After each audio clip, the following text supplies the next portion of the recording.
Roots of the Science podcast with your girl, Anne with an E.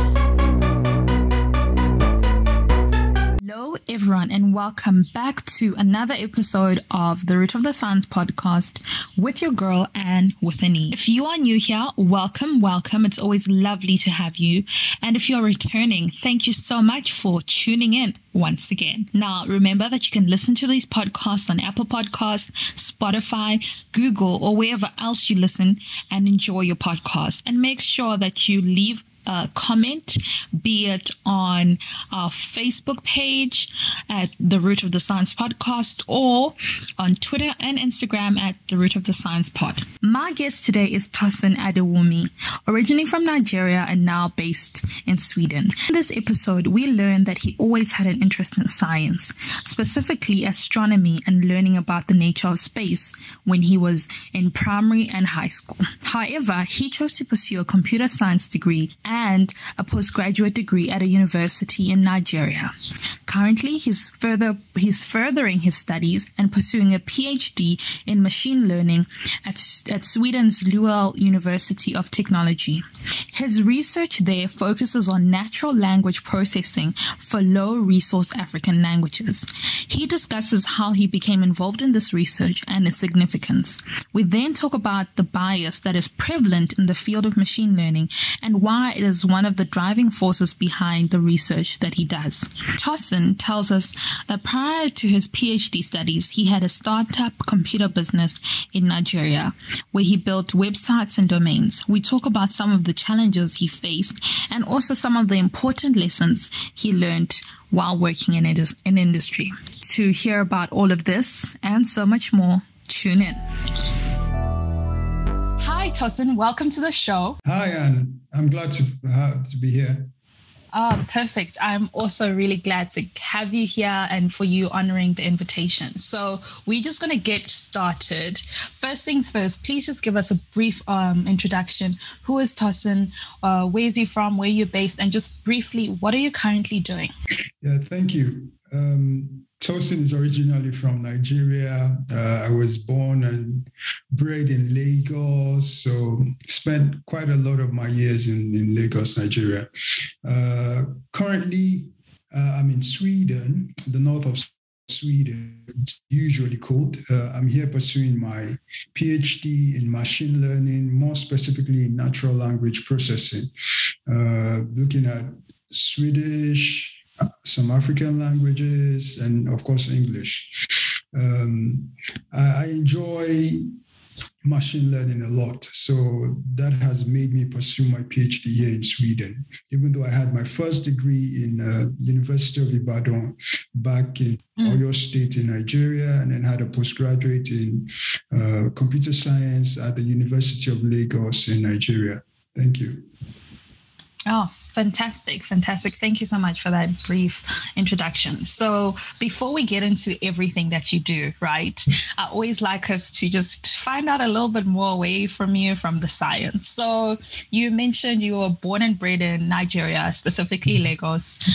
So for me, a person who's never been, if you had to be like, okay, and where's that one place in Lagos that I need to go when I touch down in Nigeria? That's one of your favorite spaces to go to. For example, the beach.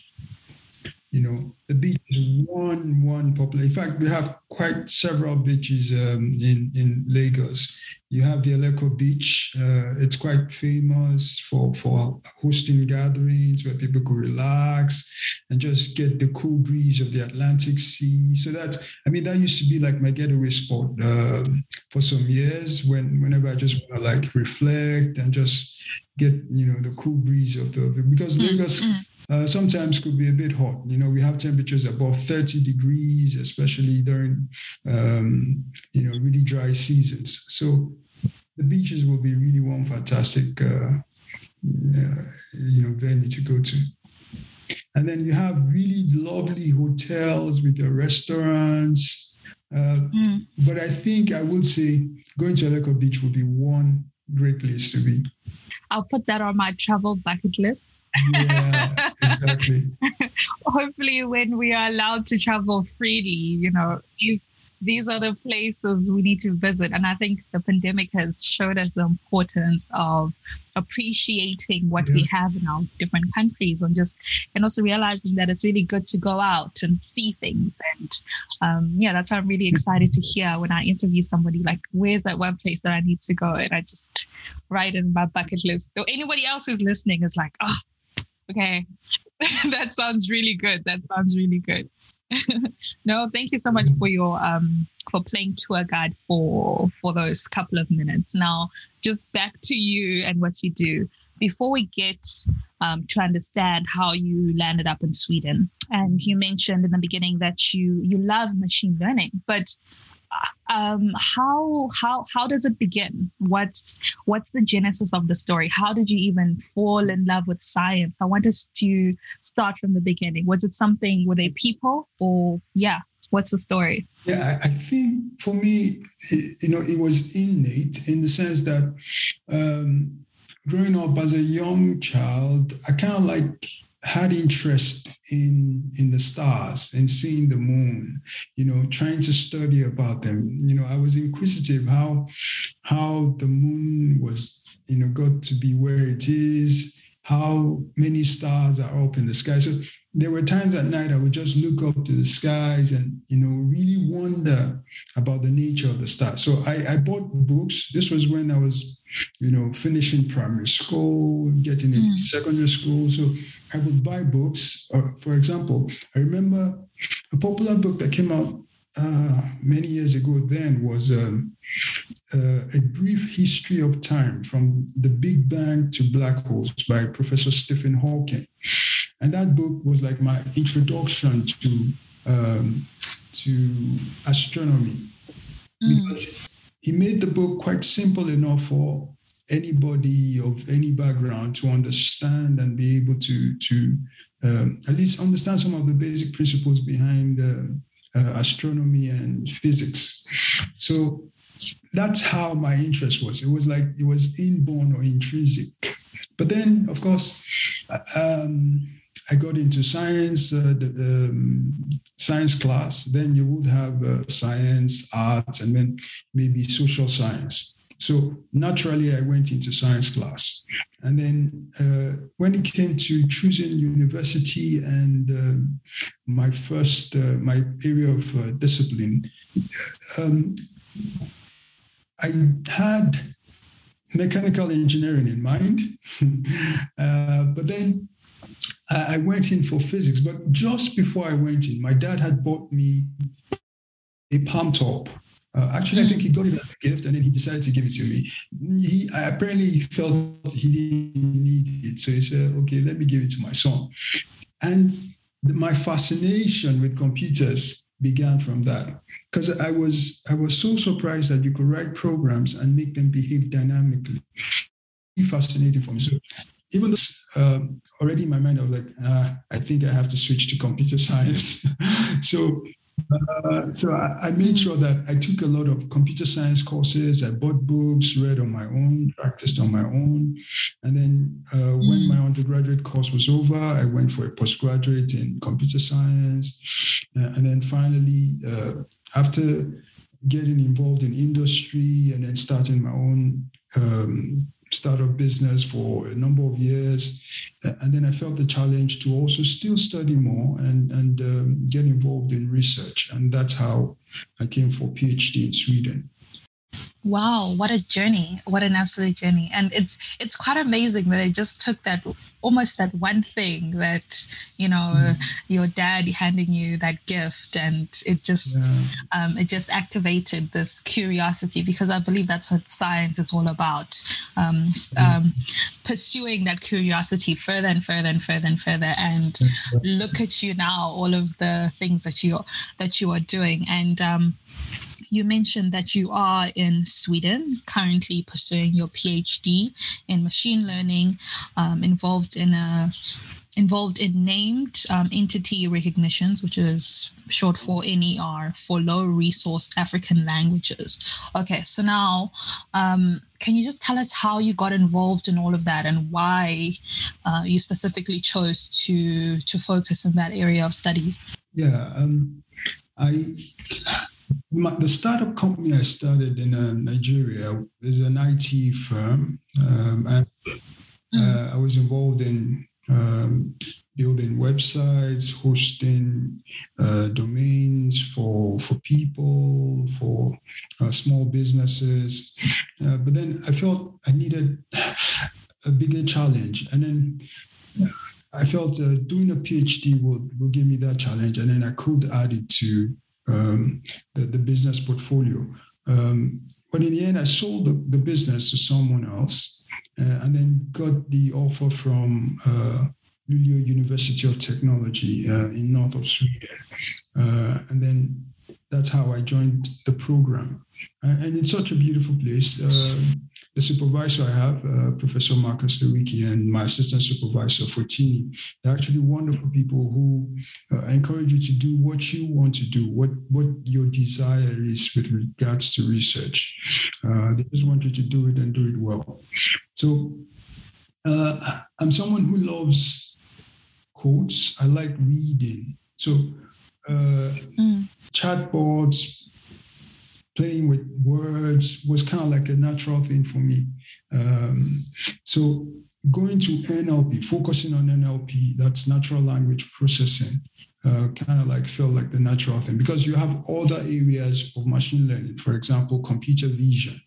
Even though I have a bit of exposure with computer vision, but my natural flair was for natural language processing. So I focused on that. And the startup I worked, that I developed, actually, we had been developing chatbots as well. So I felt, okay, why not do data-driven chatbots using machine learning? So some of the underlying technologies with regards to developing chatbots also involve named entity recognition. You want to be able to identify specific names of cities, of countries, of geographical locations, maybe time, people, like presidents and proper names of people. So named entity recognition is quite important to developing chatbots that have a good degree of understanding. So that's how, of course, I discovered Masakane, which is the platform where we have quite a lot of African researchers doing great, wonderful things with their initiatives. And then the initiative for the named entity recognition for African languages came up, which was led by David. And then I offered to help with that, volunteered as an annotator for the Yoruba language. The numbers were small initially, but then, of course, more people joined in, and then we were able to annotate. The data set was taken from news website, which published Yoruba news. Then, of course, you had other 9 African languages with other volunteers working on those other languages. It took us a few months to do the annotation, and then, of course, experiments were run, and then results tabulated, which finally turned out to be a paper. So that was the journey in that regard. Okay, so in essence, you what does this project seek to do? You mentioned that you've got all these different African languages and the chatbots. So what's the overall vision in the project? Okay, well, with regards to the named entity recognition, the named entity recognition, like I said earlier, it's a form of technology that helps you to identify like proper names, proper places, where instead of, for example, if we use a concrete example, if we were doing a search on maybe say Google, and then we put a search for apple. You know, apple could mean the apple fruits that we eat, which we would represent with a small a in a sentence. Then apple could also represent the famous American corporation that makes iPhone, which would normally be represented with a capital A. So in differentiating these two entities, named entity recognition is very good. So it's good for information retrieval, for doing searches, to be able to differentiate between two entities. So currently, even after finishing this NER project, we have hosted the models. The models can be tried out on the Hugging Face library or platform, where people can use it and try it out to see how accurate or effective it is.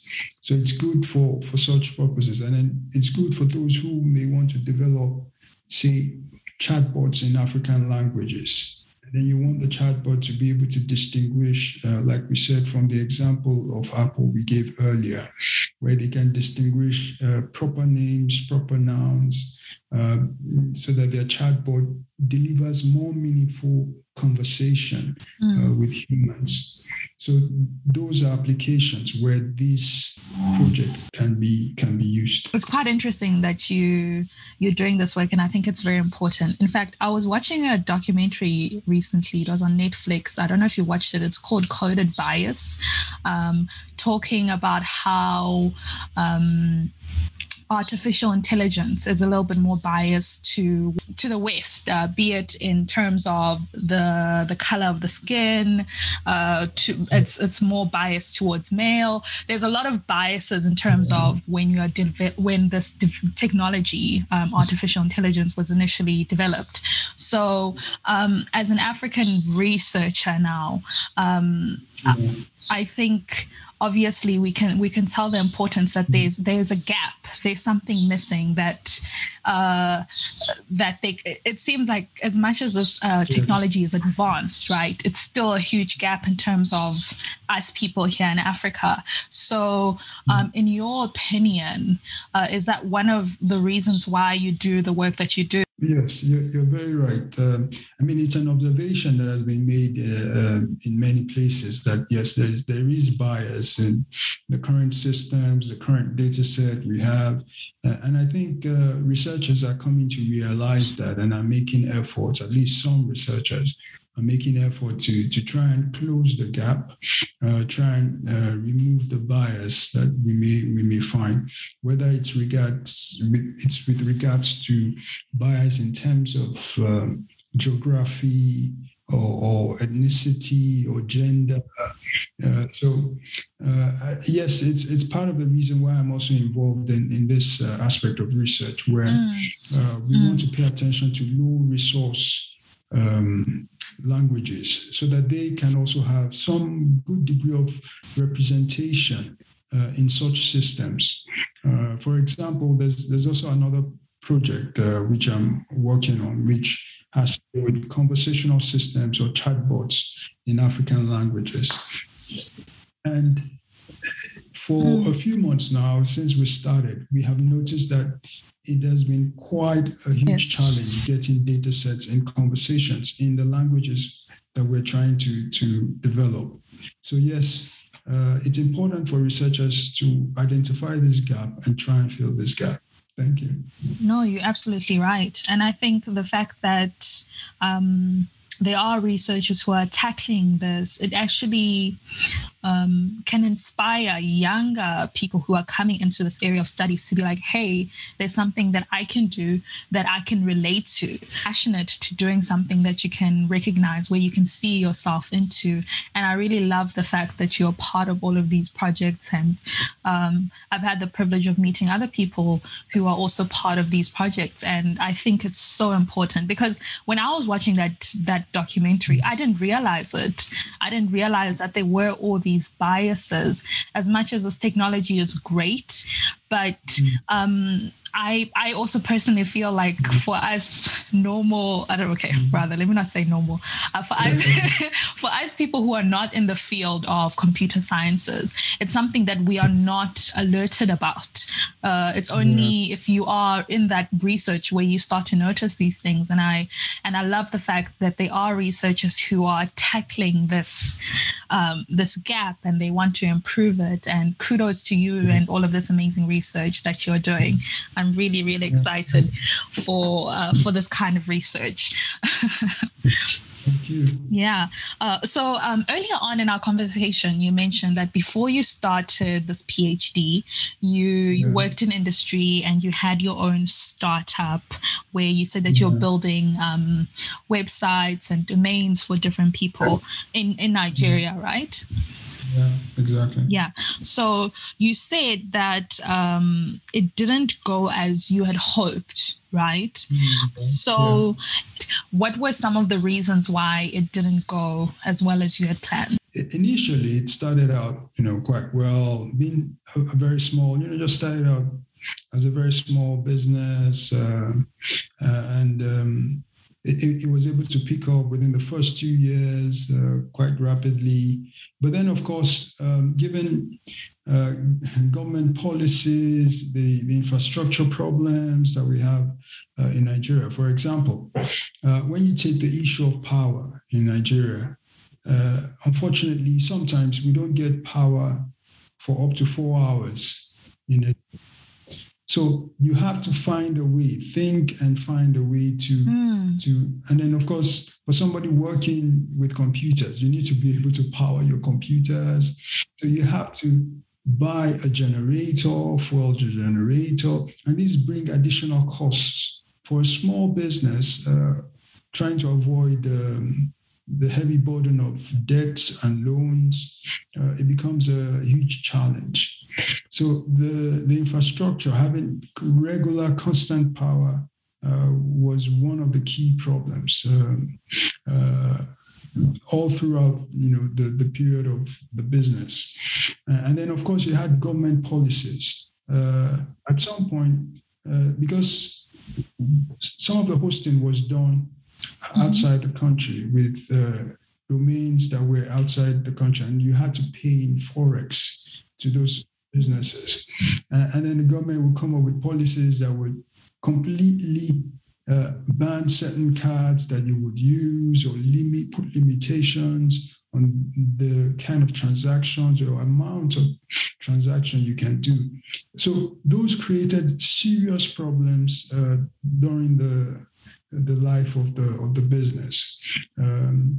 So it made it stunt at some point, and made the development or the growth of the business really, really difficult. And then at that stage, of course, one would think, okay, what could one do, either to improve the business or to look for, pursue other interests. And then that was when I thought, okay, well,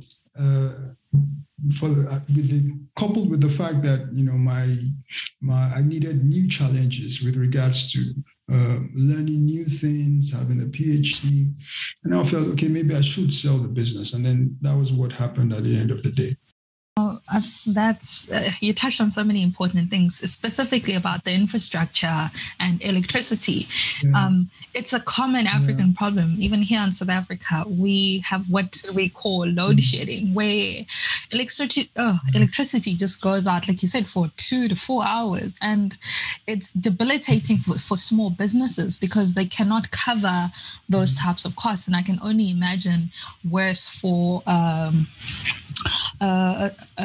computer business. That must be even more limiting. So do you think then that as much as African countries want to be at the forefront of, there's this, we're trying to go into the fourth industrial revolution, etc., or into this thing, do you think we have the right support, be it for infrastructure or for policies, for startups like yours or anybody else to actually succeed in the African environment? I think more needs to be done by the African governments. Like, for example, in Nigeria, it's unfortunate what's currently going on with so many things. I think we have too many distractions in Africa. Distractions in terms of we're still trying to fix how to govern ourselves, and that really shouldn't be our focus. It's taking too much energy, too much time, rather than focusing on, building infrastructures, helping small businesses. So I think that the focus, there's been too much distraction on still trying to fix governance. So a lot still has to be done. I know some African countries are making really good progress and effort. Unfortunately, they don't get all the attention, all the time. The bad news tends to overwhelm even the least good news we have. So it's quite sad, because I know Rwanda is doing quite well in many regards. I know there are other countries as well. I think Botswana might, also be doing quite well. So there is good news, but a lot more still has to be done, and quite, quickly, because each passing day, the times wait for no one. The West is moving on quite speedily. Already we hear that 5G is out, and some countries are rolling it out. And then I hear that some companies are already working on 6G. Oh, wow. China working on 6G.